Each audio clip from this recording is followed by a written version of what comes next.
कहानी की शुरुआत में आइसलैंड में हो रही बर्फबारी को देखते हैं, जिसमें घोड़ों का एक झुंड अपने घर की ओर जा रहा होता है।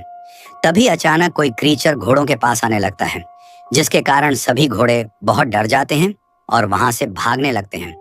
इसके बाद वह क्रीचर भेड़ों के फॉर्म में आ जाता है, जिसके आने से एक भेड़ अचानक से गहरी सांस लेते ही बेहोश हो जाती है और क्रीचर वहां से चला जाता है। यह फॉर्म इंगवार और मारिया नाम के कपल का था, जो आइसलैंड के पहाड़ों में शांति से रह रहे थे, लेकिन उनके बच्चे नहीं थे, इसलिए वह बहुत अकेला महसूस करते थे।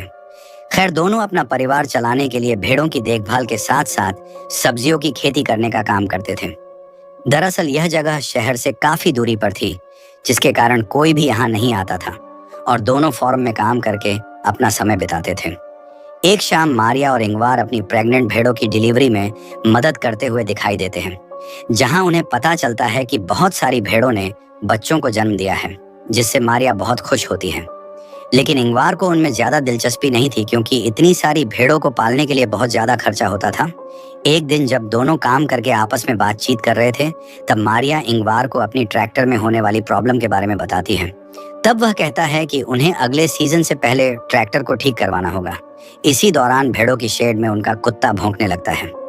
तभी उसे देखने के लिए दोनों शेड में आ जाते हैं, जहां वह देखते हैं कि कुत्ता एक प्रेग्नेंट भेड़ को देखकर भौंक रहा था, क्योंकि उस भेड़ का डिलीवरी का समय हो गया था। खैर, मारिया और इंगवार मिलकर उस भेड़ की डिलीवरी में हेल्प करते हैं, लेकिन जब वो उस भेड़ के बच्चे को देखते हैं तो पूरी तरह शॉक हो जाते हैं। दरअसल उस भेड़ ने एक हाइब्रिड बच्चे को जन्म दिया था, जिसमें उसका सिर भेड़ का था और शरीर इंसानों वाला था। तभी मारिया उस बच्चे को अपने साथ घर में ले जाती है और फिर दोनों मिलकर उसकी अच्छे से देखभाल करने लगते हैं। क्योंकि उनका कोई बच्चा नहीं था, इसीलिए वो उसे अपना बच्चा मानने लगते हैं और उसे बहुत प्यार देते हैं। साथ ही उसका नाम एडा रखते हैं और उसे इंसानों की तरह ट्रीट करते हैं। इसके अलावा इंगवार उसके लिए एक बेबी कार्ट ले आता है और उसे बेडरूम में रख देता है, ताकि एडा हमेशा उनके साथ ही रहे। कुछ दिन बीत जाने के बाद हम देखते हैं कि एडा की असली माँ अपने बच्चे को आवाज लगाकर बुला रही थी, लेकिन मारिया उसे उसका बच्चा वापस नहीं करती है। इसके बाद इंगवार देखता है कि मारिया एडा को अपने बच्चे की तरह गोद में लेकर खिला रही है। यह देखकर इंगवार इमोशनल हो जाता है और रोने लगता है। पर अब हाइब्रिड भेड़ के आने से दोनों की जिंदगी में खुशियां आ चुकी थी, इसलिए इंगवार बहुत खुश होता है। एक दिन इंगवार ट्रैक्टर को ठीक करने को कोशिश कर रहा था, तब उसका कुत्ता उसे खेत की ओर इशारा करके कुछ दिखाने की कोशिश करता है, लेकिन इंगवार को कुछ समझ नहीं आता, इसलिए वो इग्नोर कर देता है। इसी तरह समय बीतता जाता है और एडा की असली माँ अपने बच्चे की तलाश में घर के पास आकर खड़ी हो जाती है, लेकिन मारिया हमेशा उसे घर से दूर कर देती है, जबकि एडा खिड़की से उसे देखता है। एक सुबह जब मारिया खेत में काम करने जाती है, तब इंगवार से एडा की देखभाल करने को कहती है, पर इंगवार काम करने के लिए शेड में चला जाता है और गलती से घर का दरवाजा खुला छोड़ देता है। जब मारिया वापस आती है तो वह इंगवार से एडा के बारे में पूछती है। तब इंगवार बताता है कि बाहर जाने से पहले मैंने उसे बेडरूम में सुला दिया था, इसलिए वह एडा को देखने के लिए बेडरूम में जाती है। लेकिन एडा बेडरूम में नहीं था, जिससे वह दोनों बहुत डर जाते हैं और घर के चारों ओर उसे ढूंढने लग जाते हैं। यहाँ मारिया बहुत ही टेंशन में होती है।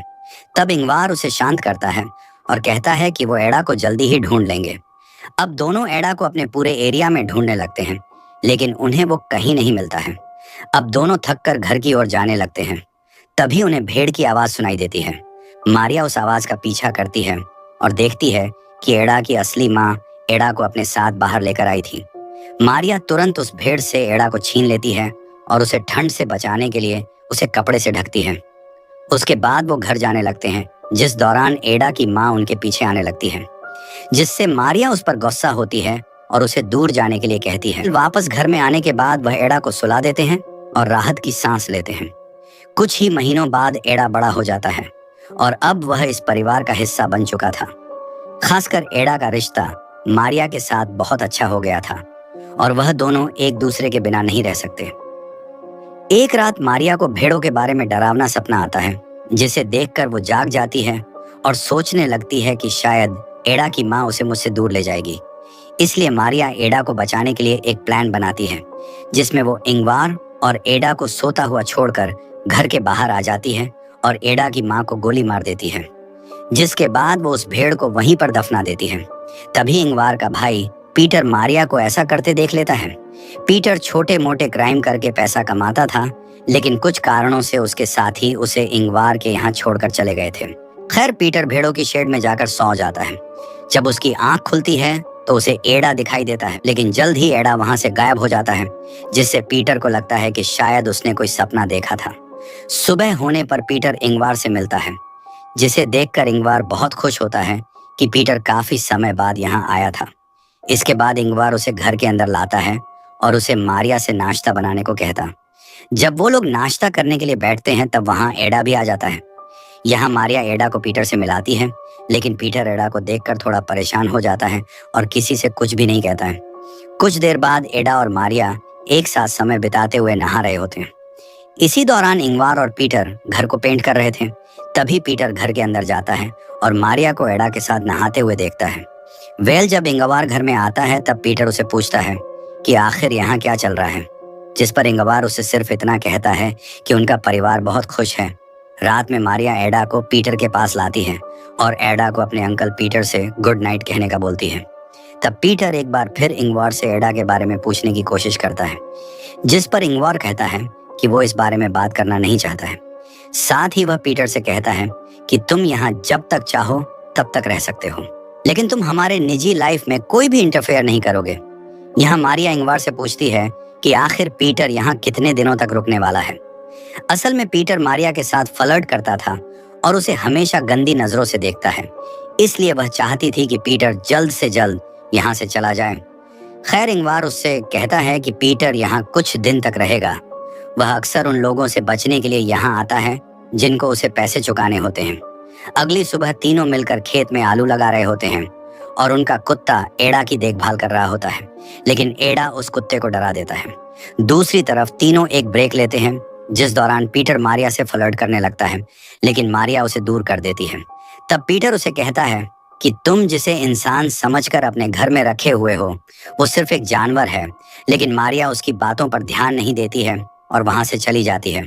अगली सुबह इंगवार अपने भाई पीटर को उठाता है और उसे एक शेड की सफाई करने के लिए मदद मांगता है। तब पीटर को सफाई करते समय अपने पुराने ड्रम्स मिलते हैं, जिन्हें देखकर वह बहुत खुश हो जाता है और ड्रम्स को बजाने लगता है। तब ड्रम्स की आवाज सुनकर एडा वहां पर आ जाता है।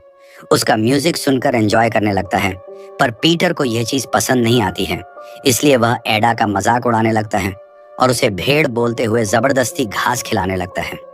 जिस दौरान इंगवार वहां आ जाता है और पीटर को ऐसा करते देख लेता है। अब इंगवार गुस्से में आकर पीटर को डांटने लगता है, जिस पर पीटर उसे कहता है कि एडा कोई इंसान नहीं है बल्कि एक जानवर है, पर इंगवार उसकी बातों को इग्नोर करके वहां से चला जाता है। अगली सुबह हम पीटर को देखते हैं जो चुपके से मारिया और इंगवार के बेडरूम में जाता है और उन्हें बताए बिना एडा को बाहर ले जाता है। इसके बाद पीटर शेड से एक गन उठाता है और एडा को घर से दूर ले जाता है, जहां वो अचानक से एडा के ऊपर गन पॉइंट कर देता है। उसे शूट करने का सोचता है, लेकिन एडा के मासूम चेहरे को देखकर उसका मन बदल जाता है। दूसरी तरफ मारिया उठ जाती है और देखती है कि एडा रूम में नहीं है, जिससे वह टेंशन में आ जाती है और घर के आसपास उसे ढूंढने लगती है। तभी वो देखती है कि एडा पीटर के रूम में है, जहां पीटर उसे अपनी गोद में रखकर सो रहा था। इससे मारिया को लगता है कि पीटर ने एडा को एक्सेप्ट कर लिया है।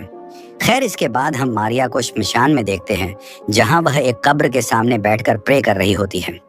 यहाँ हमें पता चलता है कि मारिया और इंगवार की एक बेटी थी, जिसका नाम एडा था, लेकिन किसी कारण से उनकी बेटी की मौत हो गई थी, जिससे वह दोनों काफी अकेले हो गए थे। यही वजह थी कि उन्होंने उस हाइब्रिड भेड़ के बच्चे का नाम एडा रखा था और वह उसे अपनी बेटी के रूप में देखने लगे थे। यहाँ इंगवार एडा को कहानियां सुनाता है, जिस दौरान उसे अपनी मरी हुई बेटी की याद आती है, जिससे वो बहुत इमोशनल हो जाता है। तब मारिया उसके पास आती है और उसे शांत करने लगती है। असल में ये दोनों अपनी बेटी की मौत का जिम्मेदार खुद को मानते थे, जिससे दोनों के बीच में काफी दूरियां भी हो गई थी। लेकिन जब से उन्हें एडा मिला था, तब से उन दोनों के बीच दूरियां खत्म होने लगी थी। इसके अलावा पीटर भी अब एडा को पसंद करने लगा था। अक्सर उसे घुमाने के लिए बाहर ले जाता था, जिससे इंगवार और मारिया भी खुश होते थे और उन्हें अच्छा लगता था कि पीटर ने उसे अपना लिया है। एक दिन पीटर एडा को अपने साथ मछली पकड़ने के लिए ले जाता है। तब वह एडा को अपने और इंगवार के बचपन के बारे में बताता है, लेकिन जब वह घर की ओर वापस जाते हैं, तब रास्ते में उनका ट्रैक्टर खराब हो जाता है। यहाँ पीटर ट्रैक्टर को ठीक करने लगता है, पर उसे समझ नहीं आता है कि आखिर इसमें क्या प्रॉब्लम है। वह ट्रैक्टर को वहीं छोड़ देता है और एडा को लेकर घर आ जाता है, जहाँ डिनर करने के बाद वह सभी टीवी में एक गेम देखते हैं, लेकिन उनकी टीम हार जाती है, जिससे उनका मूड खराब हो जाता है। इसलिए मारिया सबको खुश करने का सोचकर टीवी में पीटर के एक पुराने म्यूजिक वीडियो को चला देती है, जिससे सबका मूड अच्छा हो जाता है और वह डांस करने लगते हैं। यहाँ वो तीनों एंजॉय करते हुए ड्रिंक कर रहे थे, तब एडा उन्हें बिना बताए घर से बाहर आ जाता है, जहाँ वह उस क्रीचर को देख लेता है जो कि कहानी की शुरुआत में भेड़ों के फॉर्म में आया था। इस क्रीचर को देखकर एडा घर की ओर भागता है और शेड में जाकर अपने आप को देखने लगता है। दरअसल एडा के मन में यह चल रहा था कि वह अपने पेरेंट्स मारिया और इंगवार की तरह क्यों नहीं दिखता है, जिससे अब उसे शक भी होने लगा था कि वो दोनों उसके असली पेरेंट्स नहीं हैं। खैर, इधर इंगवार नशे में होने के कारण जमीन पर गिर जाता है, तो पीटर उसे बेडरूम में ले जाता है। तब एडा भी वहां आ जाता है और इंगवार के साथ सोने लगता है। लेकिन अभी भी एडा उसी क्रीचर के बारे में सोच रहा था जिसे उसने थोड़ी देर पहले ही देखा था। इसी बीच पीटर मारिया के पास आता है और उसे टच करते हुए फ्लर्ट करने लगता है, जिस पर मारिया उसे रोकती है और दोबारा ऐसी हरकत करने से मना करती है। तब पीटर उसे ब्लैकमेल करता है कि मुझे पता है कि तुमने एडा की असली माँ को मार दिया है और तुमने मेरी बात नहीं मानी, तो मैं एडा को सब कुछ बता दूंगा। इसलिए मारिया को मजबूरी में आकर पीटर की बात माननी पड़ती है, लेकिन किसी तरह वो पीटर को एक रूम में बंद कर देती है।